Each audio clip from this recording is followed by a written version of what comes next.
معزز ناظرین، السلام علیکم ورحمۃ اللہ وبرکاتہ۔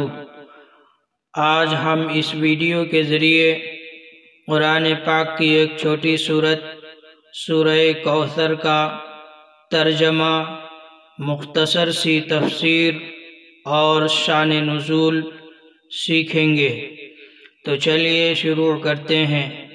سب سے پہلے ترجمہ ملاحظہ فرمائیں۔ بے شک ہم نے آپ کو خیر کثیر عطا کی، اس لیے آپ اپنے رب کے لیے نماز پڑھیے اور قربانی کیجیے۔ یقیناً آپ کا دشمن وہی ابتر ہے۔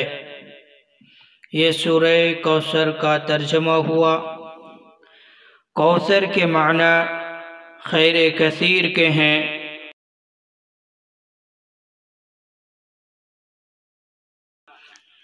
کوثر کے متعلق 26 اقوال ذکر کیے گئے ہیں، لیکن سب سے بہتر قول یہ ہے کہ اس لفظ کے تحت ہر قسم کی دینی، دنیاوی دولتیں اور حسی و معنوی نعمتیں مراد لیے جائیں جو آپ صلی اللہ تعالی علیہ وسلم کو یا آپ کے طفیل میں امت مرحومہ کو ملنے والی تھیں۔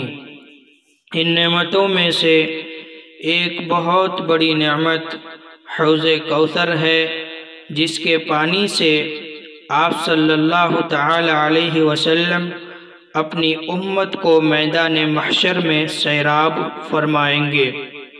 اللہ تعالی اس سیاہ کار و خطا کار کو بھی اس سے سیراب فرما۔ نماز اور قربانی کی تاکید، یعنی اتنے بڑے انعام اور احسان کا شکر بھی بہت بڑا ہونا چاہیے۔ تو چاہیے کہ آپ اپنے بدن اور مال کے ذریعے برابر عبادت میں لگے رہیں۔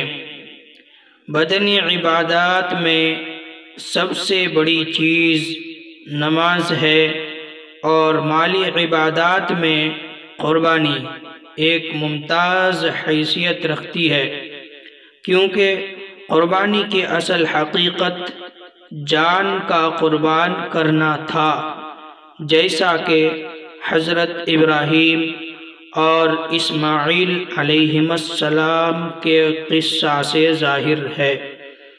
اس سورت کی شان نزول کے سلسلہ میں وارد ہے کہ جب آپ صلی اللہ تعالی علیہ وسلم کے دوسرے بیٹے حضرت عبداللہ کا انتقال ہوا تو عاص بن وائل اور دیگر دشمنان محمد صلی اللہ علیہ وسلم اور کفار نے آپ کو ابتر اور مقطوع النسل کہہ کر طعنہ دیا کہ آپ کے بعد آپ کا کوئی نام لینے والا نہیں رہے گا اور آپ کے دین و مذہب کا کوئی نام لینے والا نہیں رہے گا۔